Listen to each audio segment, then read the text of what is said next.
Donc bonsoir à toutes et à tous.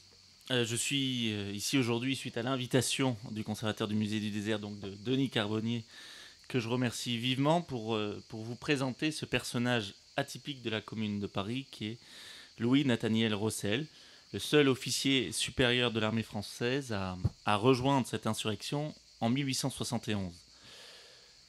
Ce parent, qui fut quelque peu oublié au sein de notre famille, n'a jamais eu non plus sa place dans les manuels d'histoire. Sans doute parce que le fait pour un brillant officier de l'armée régulière de rallier la Commune de Paris et ainsi de rallier les insurgés constituait jusqu'à une époque récente une désertion et non pas un engagement patriotique. En 2018, lorsque j'ai eu l'honneur d'être reçu en tant que membre résident de l'Académie de Nîmes, ça a été évoqué par Denis, en étudiant ce qu'avait accompli ma prédécesseure qui était Monique Kuntz, une femme de lettres, j'ai eu la surprise de constater que le jury du prix Valérie Larbaud, dont elle était membre, avait attribué le prix Michel Dard en 1999 au roman de Rossel, qui est un livre retraçant le destin de ce héros contrarié et dont l'auteur est l'ancien académicien nîmois Christian Liger. Rossel, c'est vraiment quelqu'un qui fait partie de ces références qui vous transforment. Et sa découverte, effectivement, personnellement, m'a changé. En 1996, alors que mon frère Bruno est élève en classe préparatoire aux grandes écoles au lycée Alphonse Daudet, à Nîmes, son professeur, qui est donc le même Christian Liger, évoque en cours le destin de ce jeune officier, colonel, qui quitta l'armée régulière pour rejoindre l'armée de Paris. La commune de Paris. Bruno l'informe alors de notre parenté et des documents familiaux dont nous avons hérité. Eux-mêmes, documents découverts par le plus grand des hasards, à peu près à la même époque, alors que mon autre frère, Thomas, par une longue après-midi de cet ennui adolescent, si typique, prend la décision de forcer un vieux coffre-fort qui, sans doute, n'avait pas jamais été ouvert depuis le décès de notre arrière-grand-père en 1949. Et de façon inattendue, le frère en question, qui n'est pas franchement du type bricoleur, c'est pour ça que je dis de façon inattendue, il parvient à ses fins. Comme quoi, d'ailleurs, on ne célèbre jamais assez les vertus de l'ennui. Et en effet, cet après-midi-là, cet ennui a permis à une nouvelle génération, donc nous, plus d'un siècle après les faits, de découvrir une histoire poignante. À l'intérieur du coffre-fort, donc, nous trouvons des lettres de Louis Nathaniel Rossel à ses parents, à ses petites sœurs, ainsi qu'à son pasteur, Théodore Passa, dont la fille, d'ailleurs, épousera une cousine vauverdoise de Rossel. Nous y trouvons aussi des mèches de cheveux qu'il se coupa pour les siens, le matin même de son exécution par les Versaillais, sur le plateau de Satory, un 28 novembre. J'y reviendrai. Et cette date m'est d'ailleurs néanmoins devenue joyeuse, puisqu'il s'agit également de celle de la naissance de ma fille aînée, Louise. Je vous avoue chérir les échos de l'histoire. Quand la grande histoire rencontre la petite, quand l'ennui d'un habitant des années 1990 révèle le souvenir d'un héros de la commune. Il y a cette idée que nous sommes le fruit d'une histoire qui a ses éclats, positifs ou négatifs, ses discrétions et ses ramifications tout autour de nous, nous rappelant sans cesse que l'on ne se fait pas tout seul, que l'on ne sort pas de nulle part, qu'il a fallu tous ces gens, toutes ces rencontres pour fabriquer ce que nous sommes. Tisser des liens entre passé et présent, c'est aussi comprendre leur influence sur nos actes. Les histoires se rencontrent et nous transforment, qu'elles soient prestigieuses ou inconnues, grandioses ou anecdotiques, amusantes ou tristes. Et l'histoire de Rossel et sa rencontre avec les nôtres ne nous laisse, je crois, jamais indifférents. Louis Nathaniel Rossel, né en 1844, est issu d'une famille de cévenols protestants qui, comme l'exprimera son avocat lors de son procès avant son exécution, Albert Joly, dans sa plaidoirie du 8 septembre 1871, puise dans une persécution séculaire la force de braver toutes les rigueurs de la loi, aimant mieux obéir à leur conscience que d'obéir aux hommes. Aujourd'hui, il reste pour beaucoup de ceux qui l'ont étudié un exemple à suivre. Rester honnête avec soi-même et avec sa conscience, ne pas se dévoyer pour l'intérêt de certains contre l'intérêt général. Bien sûr, ce que j'exprime en ce moment et ce que je vais exprimer maintenant est une vision toute personnelle de ce personnage singulier de la commune, de son histoire et de sa pensée. Donc on pourra en parler, j'attends de vous des commentaires, des avis, des compléments, qui sont toujours bienvenus. Nombreux sont celles et ceux qui ont écrit sur Rossel.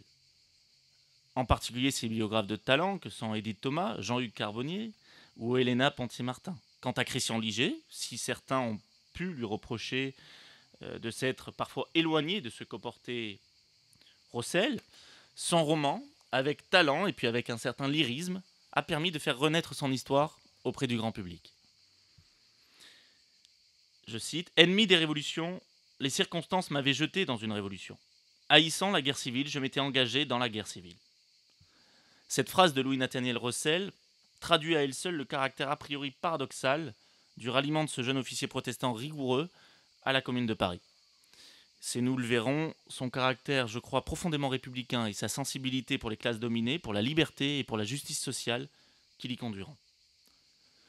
Lisée, c'est par ce prénom du Midi que se faisait appeler Louis-Nathaniel par ses proches, est donc né, je le disais, en 1844, plus exactement le 9 septembre, à Saint-Brieuc, en Bretagne, où son père était alors en garnison en tant qu'officier d'infanterie.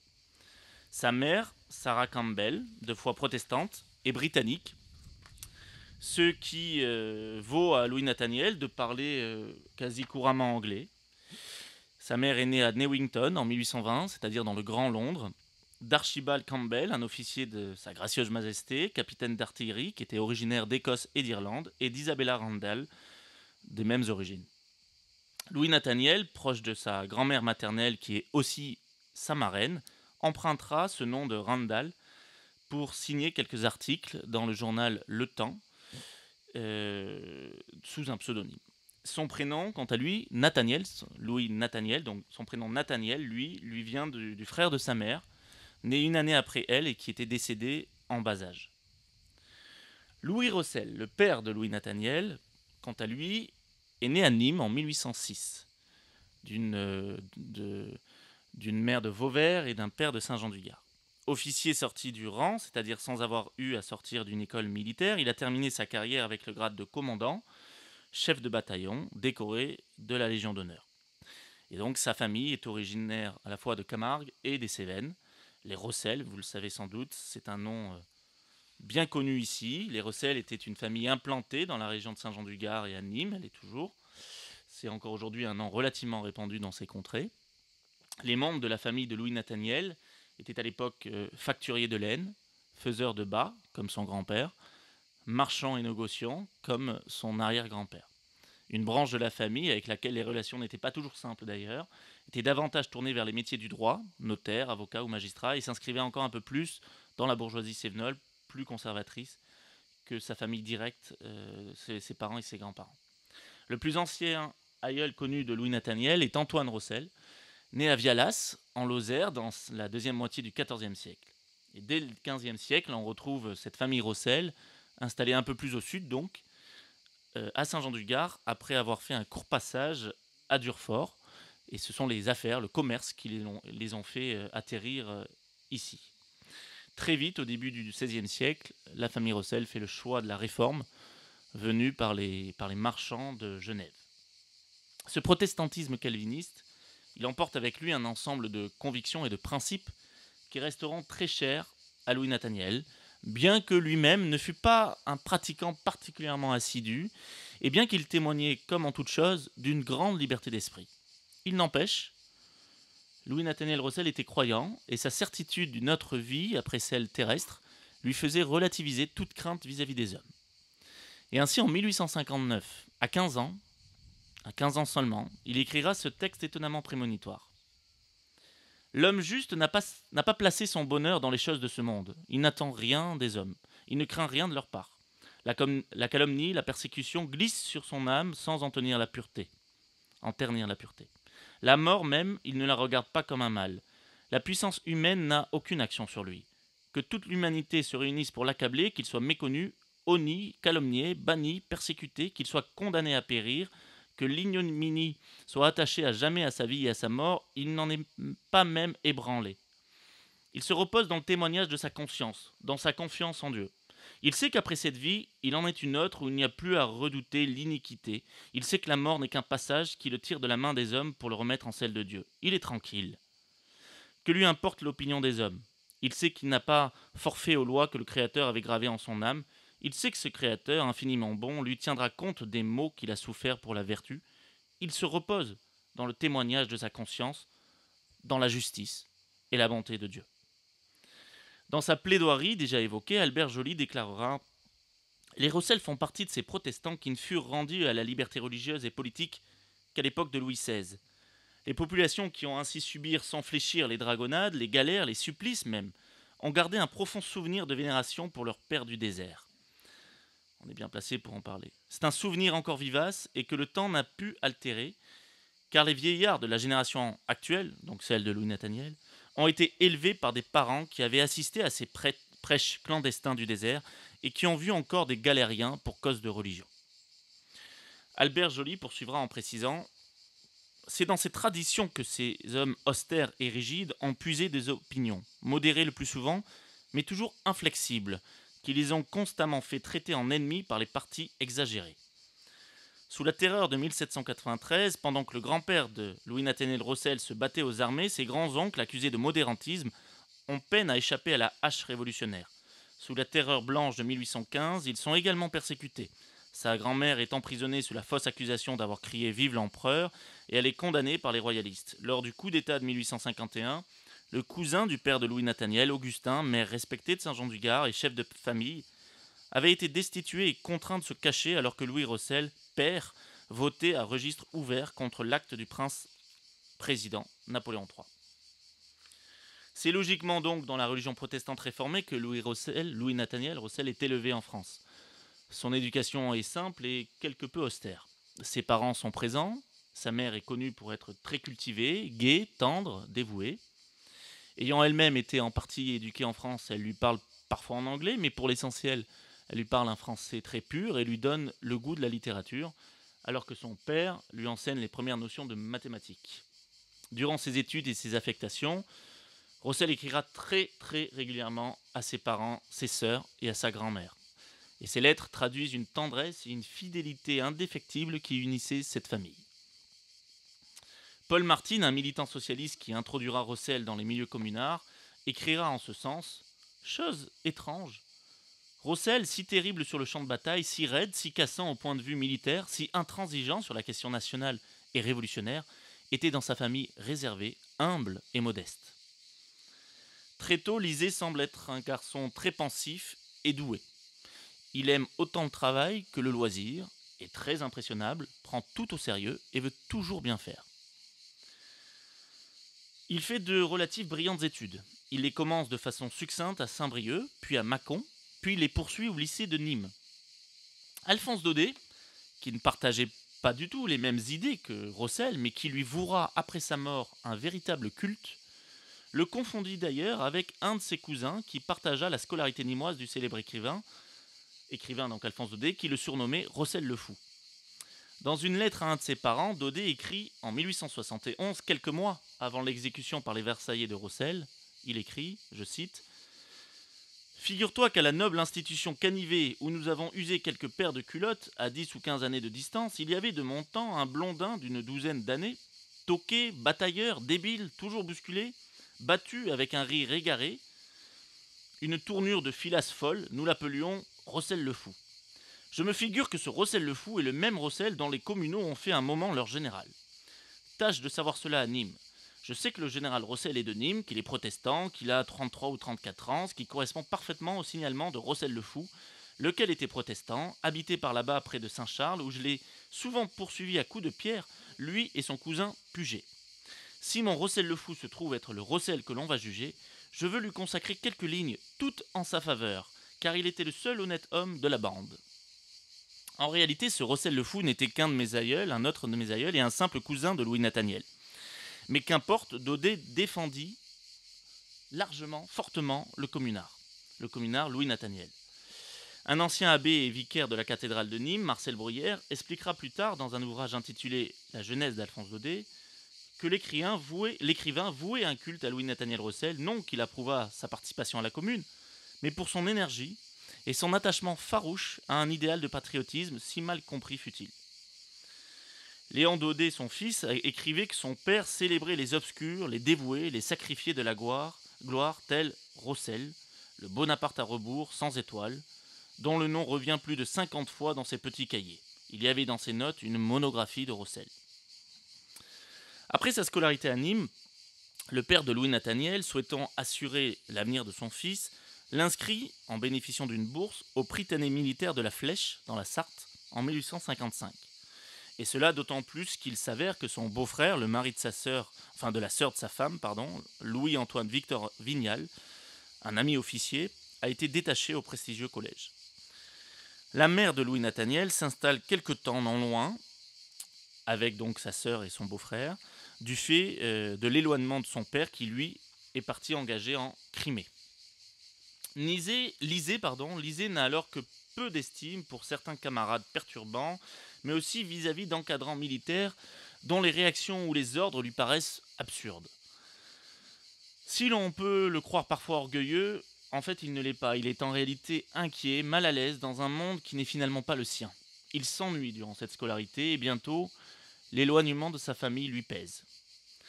Il reste que ses résultats sont plutôt bons et qu'en 1862, après son baccalauréat en sciences, Louis Nathaniel entre à l'école polytechnique, à un rang moyen au 79e. Et son rang de sortie sera bien meilleur. Ses études sont studieuses et son moral meilleur, peut-être du fait que ses parents résident à Paris et sont donc à nouveau proches de lui. Durant cette période, Louis Nathaniel mène ce que l'on peut appeler une vie parisienne, mais dans une certaine proportion seulement, refusant, écrit-il, de prendre l'habitude de cette vie sans règles et sans charme que mènent tant d'officiers. Rossel sort donc régulièrement, sans que ça ne soit à l'excès. Il fréquente les cafés, mais surtout les théâtres, et puis aussi les musées et les bibliothèques. Également, il suit très attentivement les événements de la vie politique, et notamment les élections de 1863 et 1864, à l'occasion desquelles les députés Garnier-Pagès et Carnot, ainsi que Ferry, Floquet et Arago, sont inculpés d'associations illicites et traduits devant le tribunal correctionnel. Rossel suit ce procès et se sent particulièrement concerné et solidaire de ces républicains parisiens, s'enthousiasmant alors pour la plaidoirie de Jules Favre. À la fin de l'année 1864, il est nommé à 20 ans à l'école d'application de Metz, d'où il sort second avec le grade de lieutenant dans le corps de génie. Sa timidité y apparaît moins envahissante et son ami et coreligionnaire, camarade de chambre, William Guibert, y est peut-être pour quelque chose. Bien que toujours réservé, sa vie sociale est parfaitement conforme aux usages de son temps. Il bénéficie, qui plus est, de l'introduction du général gardois Chabot-Latour, coreligionnaire aussi, et connaissance de sa famille nîmoise. Grâce à cette introduction, il entre dans la maison du général Lefrançois qui commande l'école. 2 ans après son arrivée à Metz, Rossel est également admis à la Société d'archéologie de Metz, en raison de son intérêt pour l'architecture médiévale, la linguistique et le patois messin.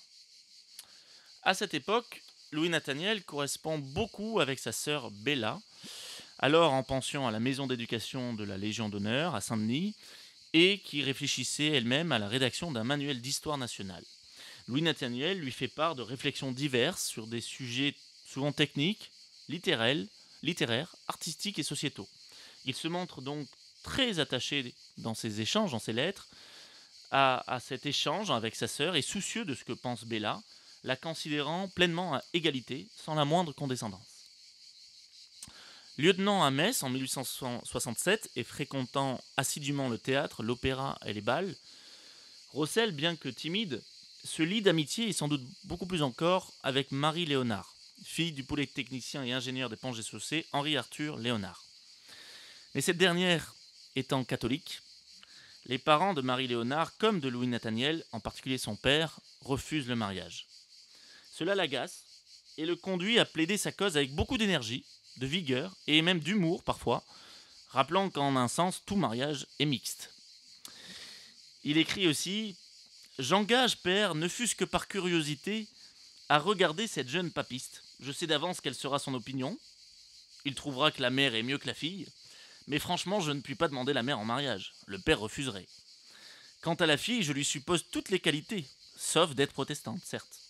Vous devriez donc bien, par acquis de conscience, tâcher de la connaître un peu et de voir si elle a effectivement des dispositions à la bigoterie ou si elle a l'esprit libre et ferme, auquel cas vos craintes seraient moins fondées. » Malgré tous ses efforts, ne parvenant pas à ses fins, cette situation le rend un temps particulièrement malheureux et le replongera plus tard dans une certaine forme de solitude.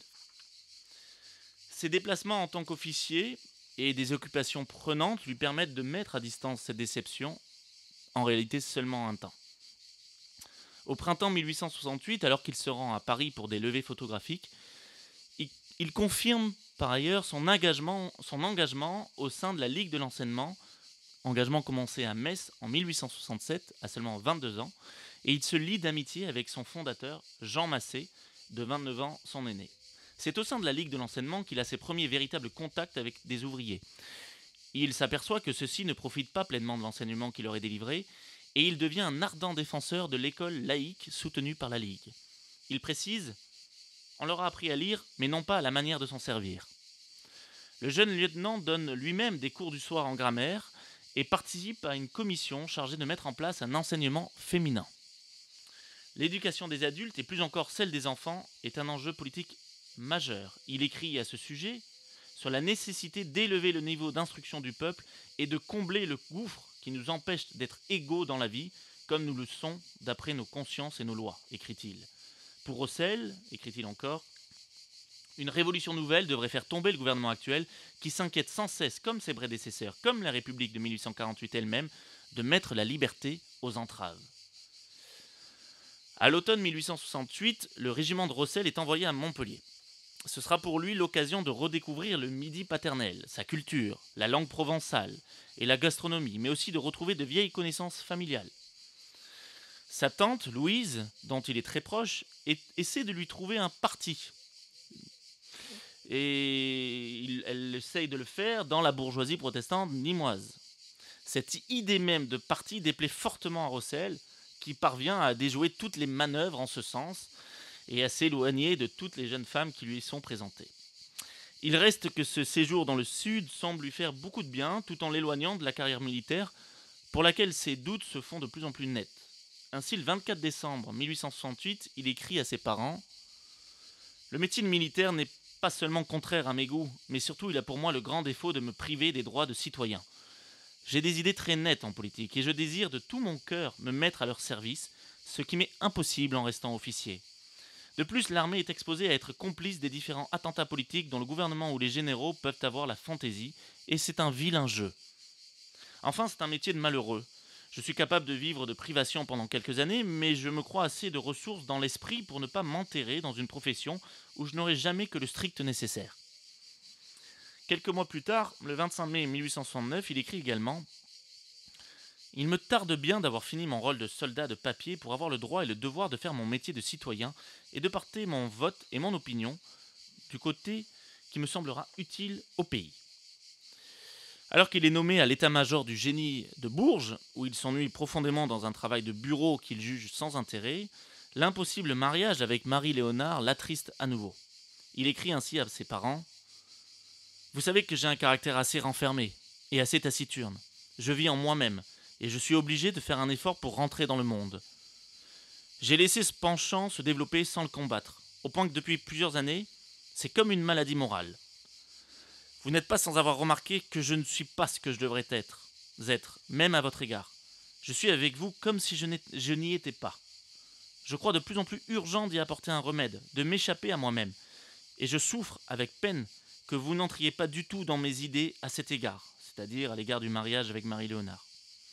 Sans doute vous devez trouver que le mariage est un remède par trop héroïque pour me soustraire à moi-même, mais je crois que c'est là le véritable remède, et je suis tout disposé à être fort reconnaissant envers la femme qui m'accepterait pour mari, et à lui donner autant d'affection que je suis capable d'en donner, c'est-à-dire beaucoup. » Un temps, il songe sérieusement à quitter l'armée et à partir loin, vivre une nouvelle existence. D'autant que ses parents ne cèdent rien, comme ses potentiels beaux-parents, quant à ce mariage. Il écrit un mémoire sur la réparation des ponts de chemin de fer en campagne, récompensé d'une médaille d'or de 600 francs par le comité des fortifications de l'armée, et cela lui donne une occasion de justement partir loin.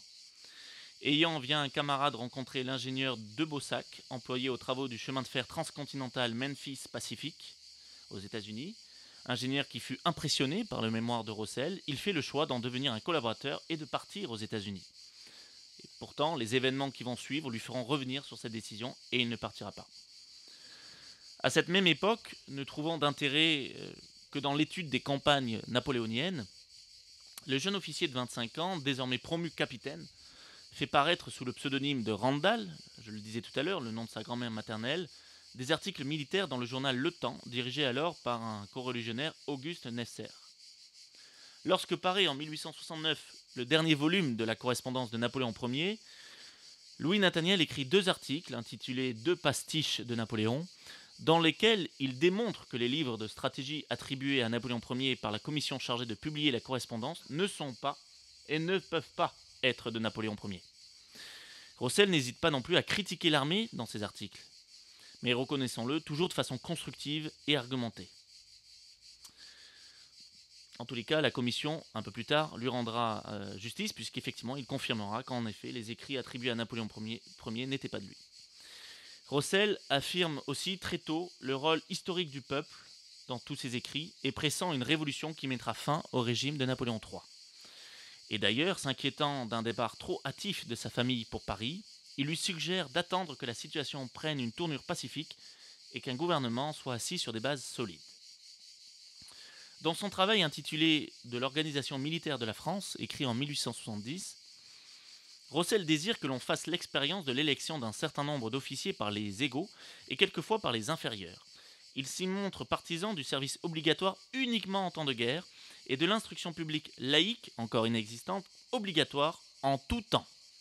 Il pensait aussi qu'au lieu d'une armée permanente nombreuse, il valait mieux n'avoir dans l'armée qu'une pépinière d'officiers et de sous-officiers ayant suivi un bon système d'instruction. Lorsqu'il apprend que la guerre vient d'être déclarée à la Prusse en juillet 1870, Rossel accourt à Paris pour obtenir du service actif. Mais ses démarches restent infructueuses. Pourtant, il ne veut pas rester dans un bureau. Il ne peut pas s'imaginer continuer ce qu'il juge comme une insignifiante vie de bureau alors qu'on se bat aux frontières. Il demande à son père d'intervenir auprès du général Chabot-Latour pour être affecté dans l'armée active, allant jusqu'à menacer de renoncer à tout grade pour s'engager volontairement.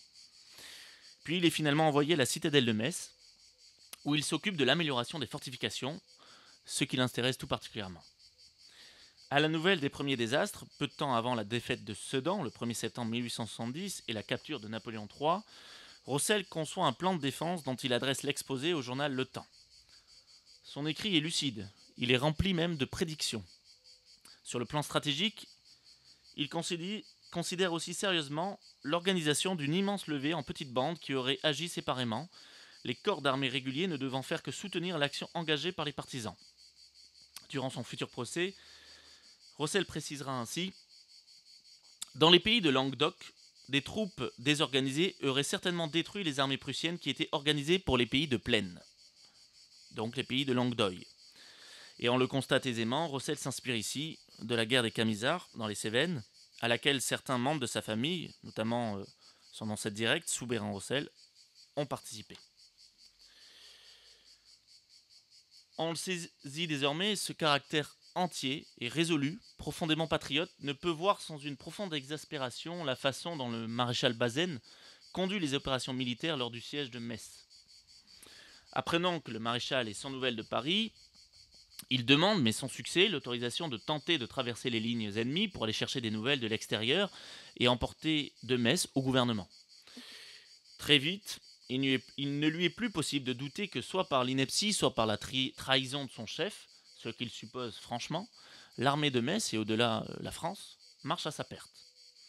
Le 27 octobre 1870, l'armée de Bazaine, du maréchal Bazaine, composée de près de 120 000 hommes valides, est pourtant sur le point de capituler sans avoir même combattu.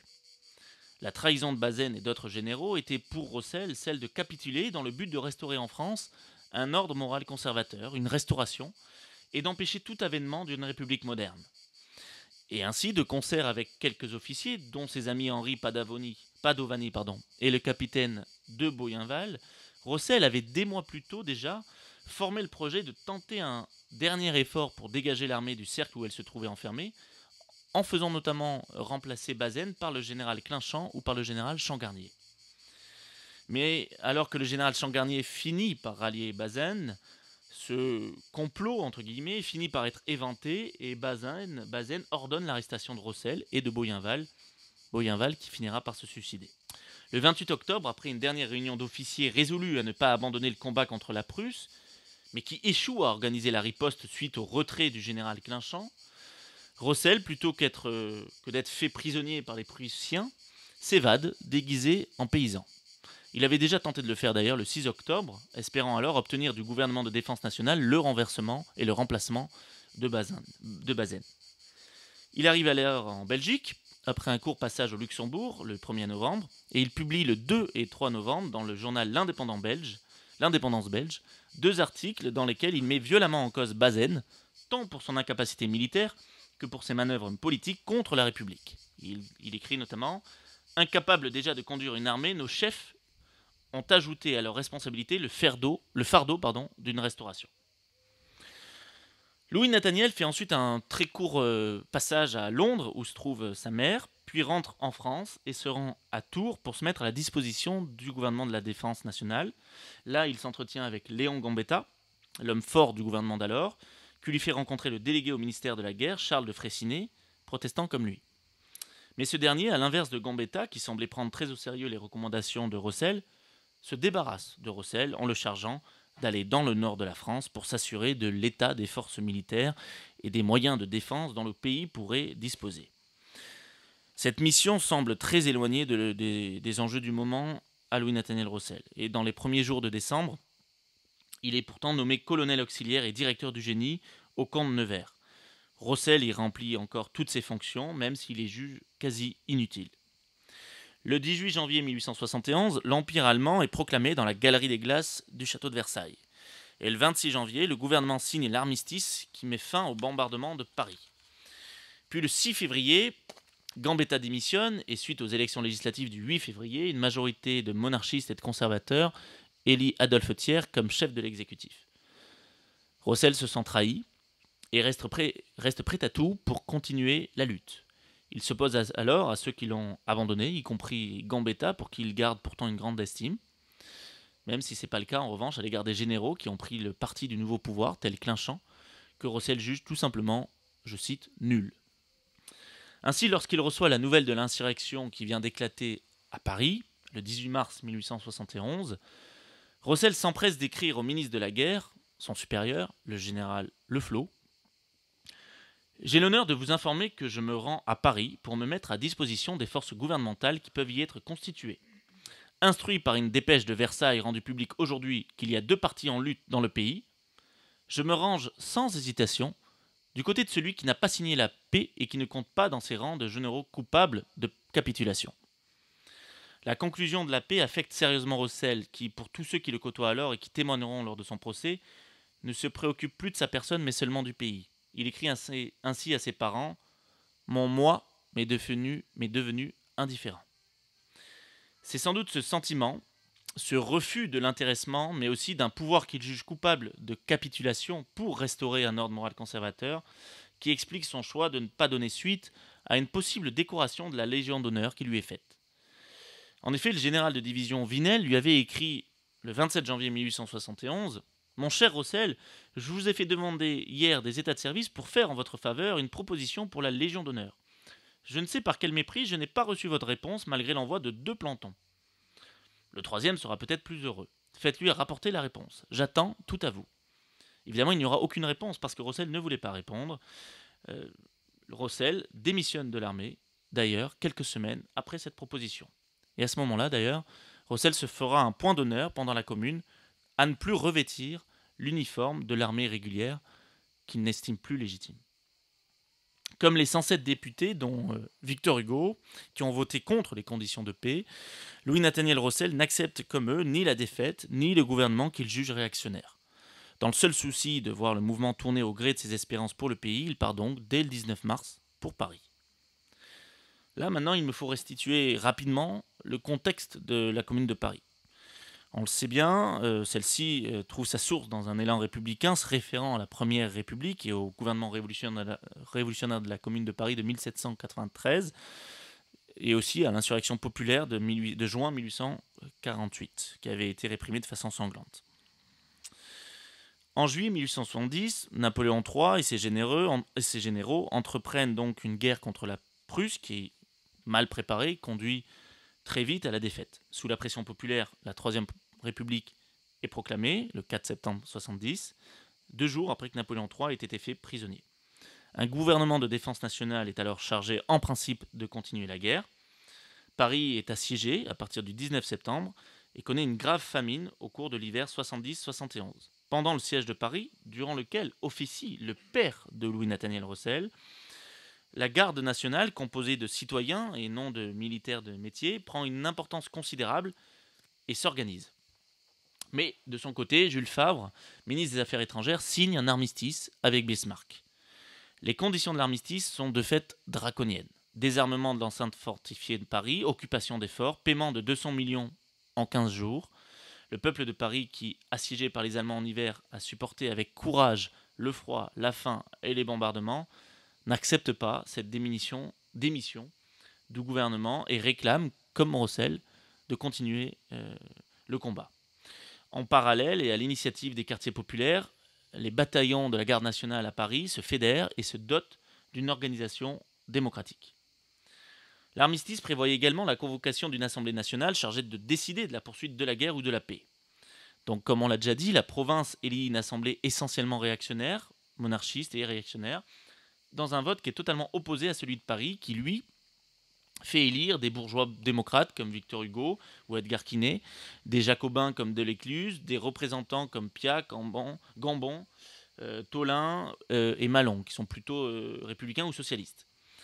Et rappelons que le suffrage de l'époque est uniquement masculin et que les isoloirs n'existent pas, ce qui du coup a aussi, peut en tout cas, expliquer en partie l'orientation du vote de la province, où l'influence des notables reste considérable. Soutenu par l'Assemblée majoritairement donc composée de ruraux, le chef du pouvoir exécutif Adolphe Thiers, qui pour Rossel est vraiment le symbole même du conservatisme moral, et qui lui-même d'ailleurs, Thiers dit qu'il va restaurer l'ordre moral, a les mains libres pour traiter avec l'Allemagne. La France devra payer un tribut de 5 milliards, abandonner l'Alsace, moins Belfort grâce à la défense héroïque du colonel d'Enfer Rochereau, qui était bailleur protestant, et il devra aussi céder le tiers de la Lorraine. Le 1er mars, l'Assemblée ratifie le traité malgré la protestation désespérée des députés alsaciens et lorrains. Et alors, des mesures sont prises immédiatement contre la population parisienne, qui est exténuée par les souffrances du siège. Suppression des 30 sous accordés aux gardes nationaux, suppression des moratoires concernant les loyers, concernant les effets de commerce qui touchent à la fois les ouvriers, les artisans et le petit commerce. Puis les Prussiens entrent dans Paris. Ils devaient au départ entrer le 27 février finalement. Ils entrent le 1er mars. Entre-temps, la foule parisienne manifeste, ramène les canons payés par les souscriptions de la population parisienne vers les hauts lieux populaires que sont Belleville, les Buttes-Chaumont et Montmartre. Les Allemands entrent dans les beaux quartiers le 1er mars, donc je le disais, ils en sortent très vite, le 2. Et les mesures contre Paris continuent. Les journaux sont suspendus. Tous ceux qui avaient participé au premier soulèvement du 31 octobre 1870 contre la politique qui était jugée trop tiède du gouvernement de la Défense nationale sont condamnés à mort par contumace ou, à minima, à des prisons, à des longues peines de prison. Thiers et le général Dorel de Paladine adressent 2 proclamations aux habitants de Paris. Ils les mettent en garde contre les agissements d'un comité occulte, disent-ils, en parlant du comité central de la garde nationale. Et ils font appel au sentiment des bons citoyens contre les mauvais, disent-ils, fauteurs de désordre, et ils terminent par une menace absolument pas déguisée de recourir à la force si les circonstances l'exigent. Cet avertissement ne sera pas entendu. Dans la nuit du 17 au 18 mars, les troupes du général Vinoy reçoivent donc l'ordre de reprendre les canons des Parisiens, sauf qu'ils oublient les chevaux, et du coup l'alerte a pu être donnée, et du coup le comité de vigilance du 18e arrondissement, que dirigent Ferré et Louise Michel, monte à l'assaut de la butte Montmartre. Et les femmes, les enfants, les gardes fédérés entourent les soldats qui finissent par fraterniser avec la foule. Le soir, 2 généraux, le général Lecomte, qui le matin avait donné sans être obéi l'ordre de tirer sur les Parisiens, et le général Clément Thomas, qui avait décimé les insurgés en juin 1848, sont fusillés rue des Rosiers par la garde nationale à Paris. Devant cette impuissance du pouvoir, Adolphe Thiers se réfugie à Versailles pour ne pas tomber sous les révoltes parisiennes, comme cela s'était déjà produit pendant le gouvernement de la Défense nationale le 31 octobre, et il donne aux troupes l'ordre d'abandonner Paris. Le 18 mars, l'organe exécutif de la fédération, le comité central, s'installe à l'hôtel de ville et exerce le pouvoir jusqu'aux élections du 26 mars devant désigner le conseil de la commune de Paris. Il conservera durant toute la commune une influence tout à fait considérable. Donc 18 mars, c'est vraiment le début de la commune de Paris qui va terminer un peu plus de 2 mois plus tard. Les ferments de la commune de Paris peuvent donc être résumés ainsi. Souffrance du siège, élan républicain, direction de la République par des conservateurs et des monarchistes, tout pouvoir qui donc en définitive échappe aux Parisiens. Les élections parisiennes du 26 mars portent au pouvoir des hommes issus de toutes les tendances républicaines et socialistes, allant d'un jacobinisme centralisateur voire autoritaire à un collectivisme libertaire et autogestionnaire. Durant les 2 mois que va durer son existence, la commune ébauche une politique sociale et émancipatrice forte tout en réorganisant les administrations, puisque beaucoup de fonctionnaires compromis avec le Second Empire avaient fui à Versailles, et tout en assurant la défense de Paris, qui était donc toujours assiégée, bien sûr, par les Versaillais. Rossel, qui ne fait pas partie du conseil de la commune, d'ailleurs il échouera aux élections complémentaires du 16 avril dans le 8e arrondissement, s'occupera quant à lui exclusivement de questions militaires. À peine arrivé à Paris, le 19 mars au soir, Louis Nathaniel se met en relation avec Benoît Malon et Charles Gérardin, qui sont tous deux membres du comité du 17e arrondissement, mis en relation via Paul Martine, historien et adjoint du maire des Batignolles. Il est ensuite présenté au comité central qui siège à l'hôtel de ville et il reçoit immédiatement le commandement de la Légion du 17e arrondissement. Là, il constate très vite l'indiscipline des fédérés. Il la constate en particulier lors d'une opération des Versaillais au rond-point de Courbevoie et sur le pont de Neuilly. Et donc, il cherche à établir une discipline toute militaire dans cette Légion pour faire face aux Versaillais qui, eux, sont très organisés. Il fait aussi cette discipline qu'il veut instaurer, mais aussi d'ailleurs son refus de toute violence excessive à l'égard des prisonniers versaillais ou suspectés de proximité avec le parti de Versailles, excite un certain mécontentement, et dès le 2 avril, Louis Nathaniel Rossel est arrêté. Mais après l'insuccès de la sortie sur Versailles du 2 et du 3 avril, sur recommandation du nouveau commandant de la garde nationale, Charles Gérardin, le général Cluseret choisit Rossel comme chef d'état-major. Et en parallèle, Rossel est nommé président de la commission des barricades. Il ordonne alors la construction d'une seconde enceinte de fortification de 3 véritables forteresses au cœur de Paris, dans le but de décourager toute percée des Versaillais et de décourager ces Versaillais à travers une potentielle guerre de rue. Il nomme pour cela Napoléon Gaillard, qui est un cordonnier nîmois, directeur général des barricades et de la défense intérieure. Ce Napoléon Gaillard saura démontrer la qualité de ses fortifications, sauf que le problème, c'est que ces fortifications ne sont absolument pas toutes érigées partout où elles auraient dû l'être. Et du coup, les Versaillais n'auront aucun mal à les contourner lors de la semaine sanglante concluant le siège de Paris. Et là encore, la principale responsabilité de cet échec quant à cette construction revient à l'indiscipline et à l'inapplication des ordres donnés. Progressivement, l'opinion publique, bien davantage d'ailleurs que la commission exécutive du Conseil de la Commune, qui a pris la suite du comité central, soutient majoritairement Rossel. Le masque sévère de cet officier de 27 ans, brisant sa carrière militaire pour se jeter dans Paris révolutionnaire, son renom d'intégrité, les souvenirs de sa conspiration contre Bazaine, son évasion de Metz, suscitent une vraie admiration, ou du moins un respect sincère au sein de la population. À son poste, Rossel s'efforce de mettre un terme à cette désorganisation organisée, comme il le disait, de l'unité administrative et militaire de la commune, où se mélangeaient compétition, anarchie, désordre, rivalité et jalousie. Et c'est sans doute pour cette raison que le 16 avril, Rossel soutient contre certains de ses amis l'institution d'une cour martiale chargée de juger les citoyens qui refusent de marcher contre l'armée de Versailles, parce que ces derniers deviennent de plus en plus nombreux. La commune nomme Rossel président de cette cour martiale. Et à ce sujet, Louis Nathaniel écrira « L'acceptation des fonctions de président de cette cour est le plus grand sacrifice que j'ai fait et que je puisse faire à la cause de la Révolution. Je dirais que par une chance singulière, beaucoup plus que par l'effet de ma volonté, il ne m'est jamais arrivé de faire mourir un homme. J'ai prononcé à la cour martiale une seule condamnation capitale, mais elle a été commuée sans mon intervention. À ce moment-là, alors que d'autres condamnations à de simples travaux forcés sont également cassées par une commission de révision, Rossel démissionne le 27 avril de ses fonctions à la fois de président de la cour martiale et de chef d'état-major, faisant le constat que sa demande de discipline n'est pas entendue là où il la considère comme indispensable face à l'armée organisée de Versailles. De fait, Paris n'eut jamais plus de 40 000 combattants, auxquels il faut ajouter des femmes et des adolescents volontaires. Thiers, au contraire, avait, avec l'appui de Bismarck, réformé son armée et elle comptait près de 64 000 hommes, auxquels s'ajoutèrent 130 000 prisonniers libérés d'Allemagne. En outre, et Rossel en avait parfaitement conscience, Thiers avait commandé la construction des fortifications qui entouraient Paris quand il était ministre de Louis-Philippe, et il avait conçu cette enceinte pour défendre la ville contre des ennemis, mais aussi pour mettre une fin définitive aux insurrections populaires, puisqu'il savait qu'il suffisait d'enfermer les insurgés dans la ville pour ensuite les réprimer. L'action de la cour martiale inquiétait la commune. Elle redoutait ce pouvoir nouveau et considérait que ses membres n'étaient justiciables que d'elle. Et face à la sévérité affichée de Rossel, mais finalement guère mise en application, certains membres de la commune, en particulier son principal adversaire, Félix Pyat, mettent alors en doute son impartialité et le soupçonnent même, tout à fait à tort, de vouloir mettre en place une dictature dont il serait à la tête. En réalité, Gérardin, qui s'était lié d'amitié avec Rossel à l'occasion d'une reconnaissance risquée tous les deux sur le fort d'Issy, et qui méprisait dès le début les discussions byzantines de la commune, s'ouvrit assez tôt à Rossel d'un projet qu'il entretenait.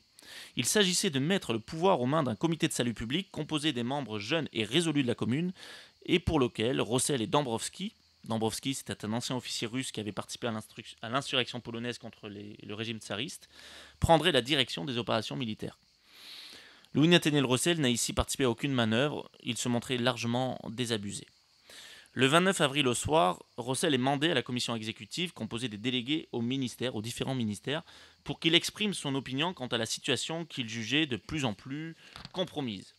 Pour Louis-Nathaniel, il n'y avait d'espoir de succès que dans une réforme absolue du système de la solde qui mettait le peuple, combattant ou non combattant, au gage de la commune, dans le rétablissement de la discipline, dirigée principalement, selon lui, contre les officiers élevés en grade, et dans l'organisation immédiate d'un petit corps d'armée capable de tenir la campagne et de prendre l'offensive. Dans la nuit du 29 au 30 avril, le fort d'Issy, qui avait été évacué à la suite d'une attaque des troupes du général versaillais Faron, met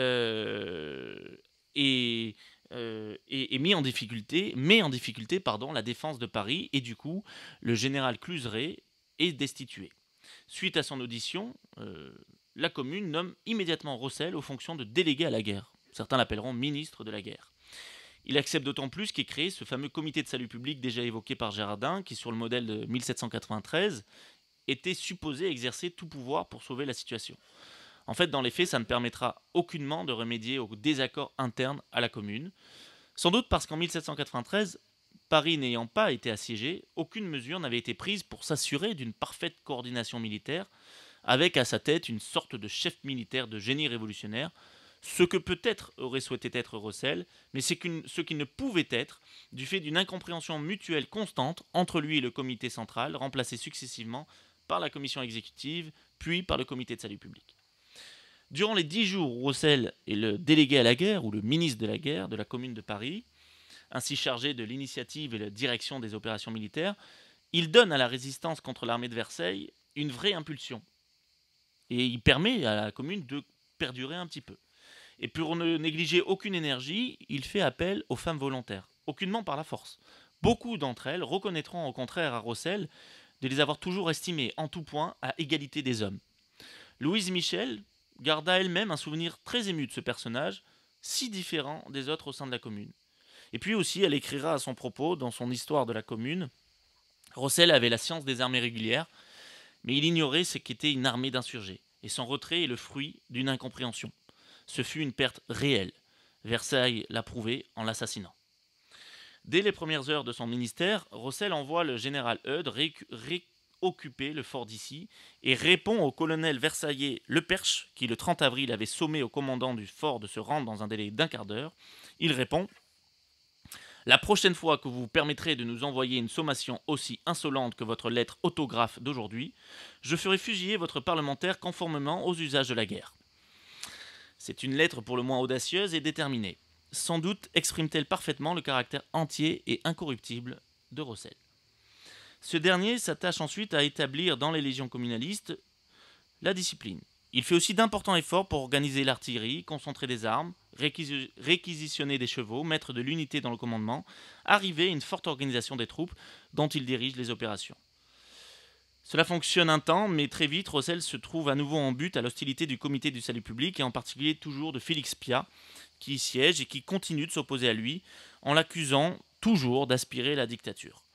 Rossel, voyant, selon ses expressions, la nullité du comité d'artillerie empêcher l'organisation de l'artillerie, les incertitudes du comité central arrêter l'administration, les préoccupations mesquines des chefs de légion paralyser la mobilisation des troupes, il comprend alors que sa situation n'est plus tenable. Excédé, il déclare même « Je cherchais des patriotes, j'ai trouvé des gens qui auraient livré les forts de Paris aux Prussiens plutôt que de se soumettre à une quelconque autorité. » Après la prise du moulin saqué et celle du fort d'Issy par l'armée de Versailles, le 8 mai, Rossel, qui a vainement essayé d'organiser 7000 hommes sur les 12 000 qu'on lui avait promis pour débloquer le fort, se sent pris d'une colère violente et écrit cette dépêche qu'il a fait aussitôt afficher à 10 000 exemplaires dans Paris.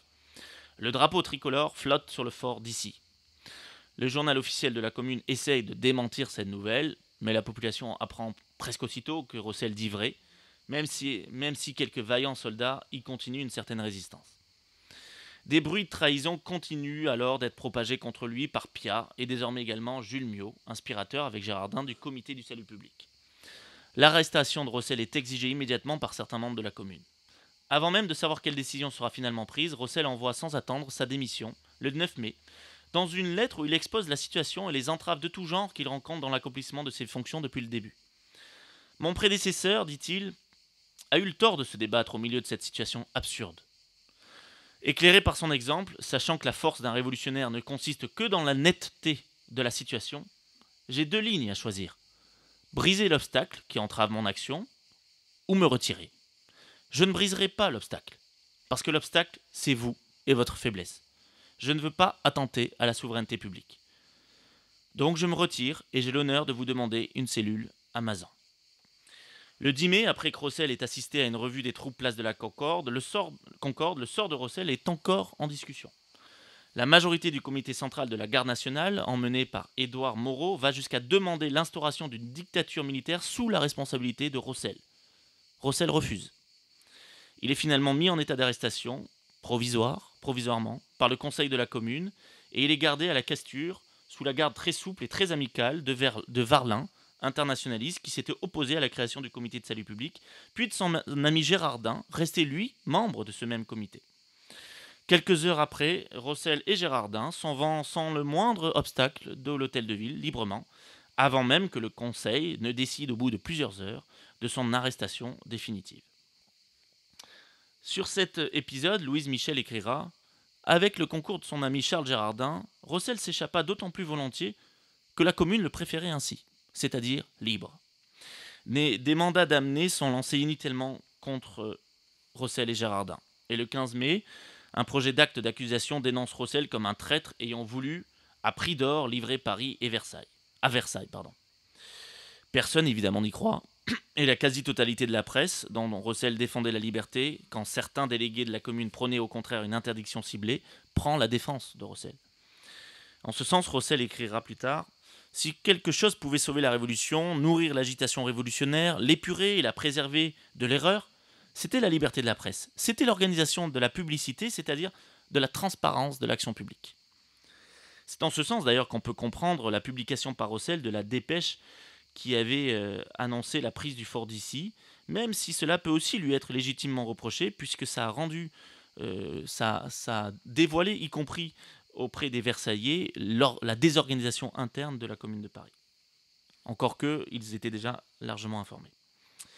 Le départ de Rossel de l'hôtel de ville de Paris, donc en attente de son éventuelle arrestation, il s'explique bien davantage par son refus d'être jugé par la cour martiale présidée par le lieutenant-colonel Joseph Collet, qu'il avait vu capituler devant les obus des Versaillais à Issy. Il s'explique bien davantage par cela que par une quelconque volonté de fuir face aux délégués de la commune. Cela ne l'importait plus vraiment.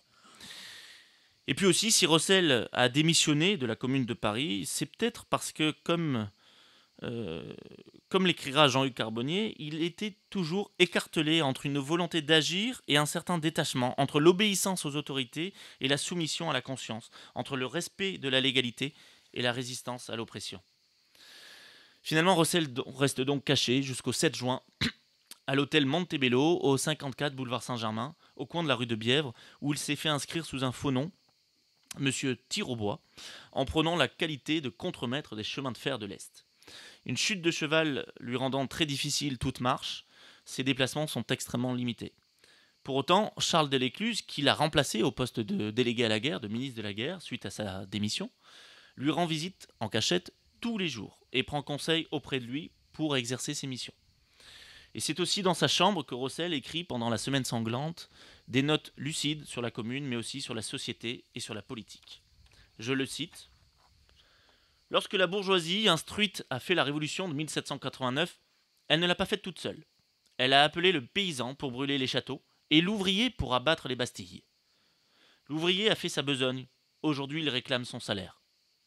Complice de la révolution, partagez-en avec lui le bénéfice. Qu'ont fait les classes gouvernantes en faveur des pauvres? Qu'ont-elles fait pour rendre les impôts moins lourds à ceux qui gagnent le moins, pour faire la part à peu près égale à tout le monde dans l'immense développement de la richesse publique? Vous ne comprenez pas qu'on fasse des révolutions? Dites-vous. Lisez quelques lignes qui résument les produits des divers revenus du pays et vous verrez combien le législateur frappe le nécessaire des uns et épargne le superflu des autres. Les chambres françaises ont été profondément égoïstes. Elles ont favorisé constamment leurs parents, leurs amis, leurs égaux. Rossel était persuadé que les divisions sociales pouvaient être résorbées grâce à l'éducation. Il assignait à l'école un rôle prépondérant pour l'harmonie sociale et d'ailleurs avait largement soutenu son développement pendant la Commune de Paris. Et nourri de préceptes huguenots, il ne concevait l'instruction que comme générale, gratuite, laïque et républicaine. Le 7 juin, Rossel est arrêté par M. Claude, chef de la sûreté. Il est conduit à Versailles et traduit devant le 3e Conseil de guerre. Il est condamné à mort le 8 septembre. Cette sentence étant annulée pour vice de forme, il comparaît le 7 octobre devant un nouveau Conseil de guerre qui le condamne à la même peine.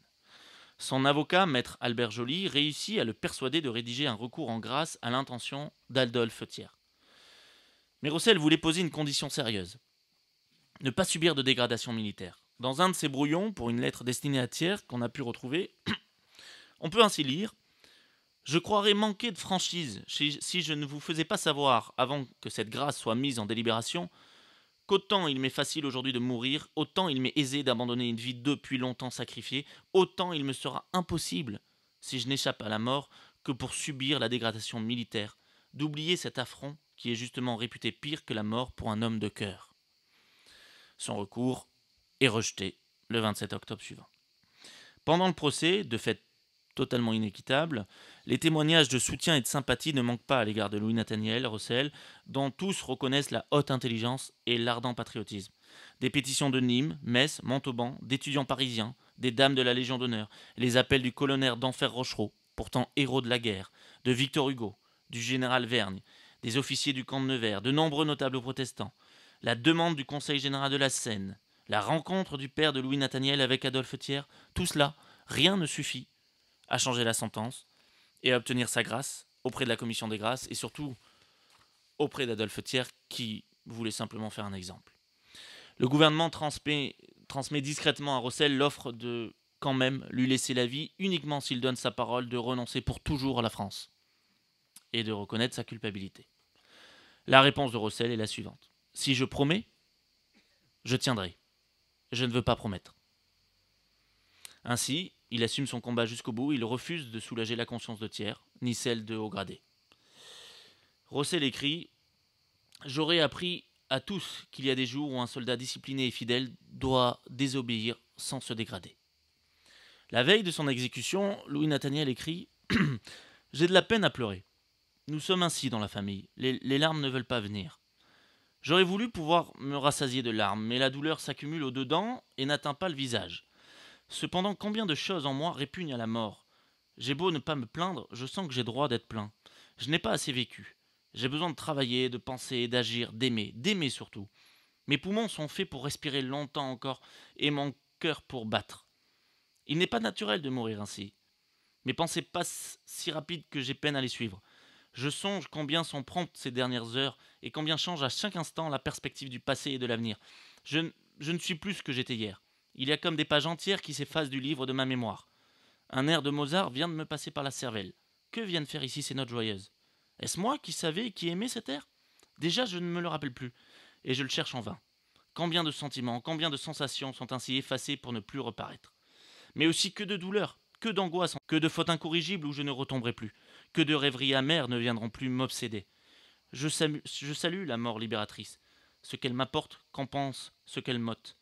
Et pourtant, j'ai soif de vivre et j'ai soif d'aimer.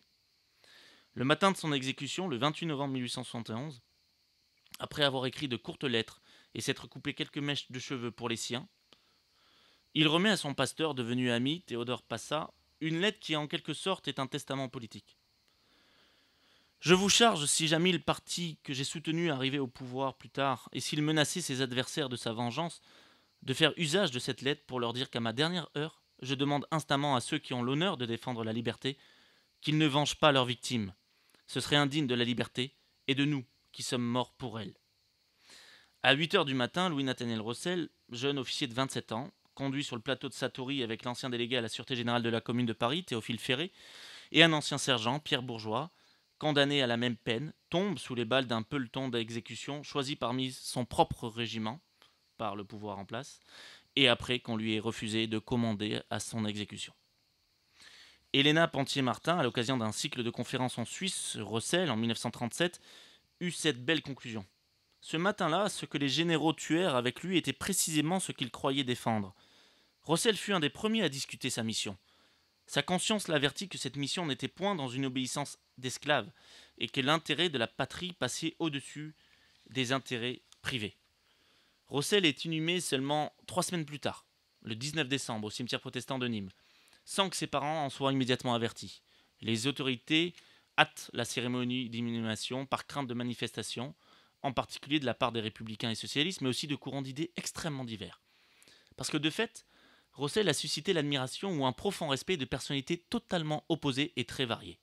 On peut ainsi citer Alphonse Daudet, Victor Hugo, le colonel d'Enfer Rochereau, Louise Michel, Charles Gérardin, Jules Barthélemy Saint-Hilaire, Henri de Gaulle, qui était lieutenant en 1870, et son fils, Charles de Gaulle, ou encore plus récemment Jean-Pierre Chevènement. Selon Michel Debré, le général de Gaulle se serait ainsi exclamé en passant devant les ruines du fort d'Issy : « De la commune, il ne reste rien, que Rossel ». Jean-Pierre Chevènement est allé même jusqu'à écrire que sans le patriotisme sacrificiel de Rossel, de Gaulle n'eût peut-être pas existé. Louis Nathaniel incarnait à lui seul un ensemble de valeurs et de paradoxes du XIXe siècle. Encore profondément rigoureux, marqué par un certain élitisme politique, il réclamait néanmoins la participation du peuple et de la classe ouvrière à la chose publique. Il souhaitait mettre en avant l'éducation universelle pour donner aux plus défavorisés les moyens de s'organiser. Il défendait un suffrage universel comprenant les femmes et représentant l'ensemble des catégories sociales, ce que même la Commune de Paris n'avait pas voulu acter. Pourtant, et cela est parfaitement justifié, dans l'idée que beaucoup se font, Rossel n'était pas véritablement un communard. Peut-être apparaissait-il trop raisonnable, rigoureux, ordonné, trop bourgeois aussi en ce qu'il défendait le pouvoir du peuple par le peuple et pour le peuple, mais à la condition qu'il soit pleinement instruit. Une certitude, Rossel était profondément réformiste et d'une totale sincérité dans ses engagements, en particulier en faveur de l'avènement d'une république moderne. Ce jeune homme de moins de 30 ans, 27 ans, qui ne parvenait pas lui-même à concilier ses propres contradictions, était semble-t-il trop en avance sur son temps. Parce que ce n'est pas non plus le dépit qu'il a jeté dans les rangs de la Révolution.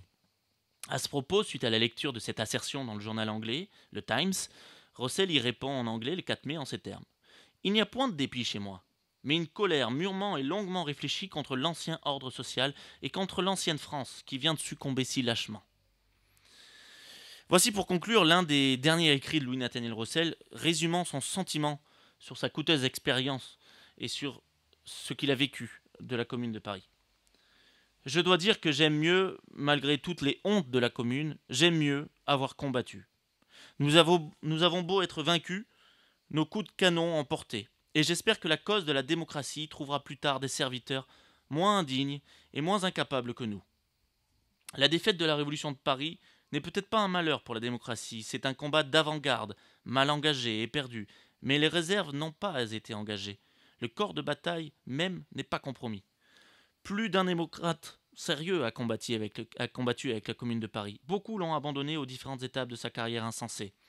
Les plus vigoureux n'ont pas paru dans l'arène, tellement le combat a été mal engagé. La victoire à la vérité, va être exploité d'abord par le parti le plus extrême parmi les vainqueurs. C'est l'usage. Déjà, l'on fusille à outrance sur les places et on chante des actions de grâce dans les églises, mais l'exercice même de la victoire va user l'extrême droite. Ainsi, le terrain va se trouver déblayé d'une part de l'ivrognerie démagogique des Parisiens constamment funeste à la cause qu'elle a prétendu servir, d'autre part du parti blanc qui va exploiter la victoire à s'en faire mourir. Lorsque je suis allé rejoindre l'insurrection, je ne comptais pas sur le succès, je ne croyais pas y arriver à un des premiers rangs. J'obéissais simplement à un devoir politique. Lorsque une guerre civile est engagée, il faut que tout citoyen soutienne son parti. Républicain, mon parti était à Paris. Il y en a qui se disent républicains et qui n'étaient nulle part à cette époque. Ils me laissent mourir aujourd'hui, et demain relèveront mon cadavre pour s'en faire un drapeau ou une arme. Qu'ils sachent que je ne suis pas des leurs. Je hais le néant, même quand on le décore du nom de République ou du nom de patrie. Voilà, sur ces dernières citations, je vous remercie pour votre attention. J'ai peut-être été un peu long et je reste à votre disposition pour essayer de répondre à vos questions.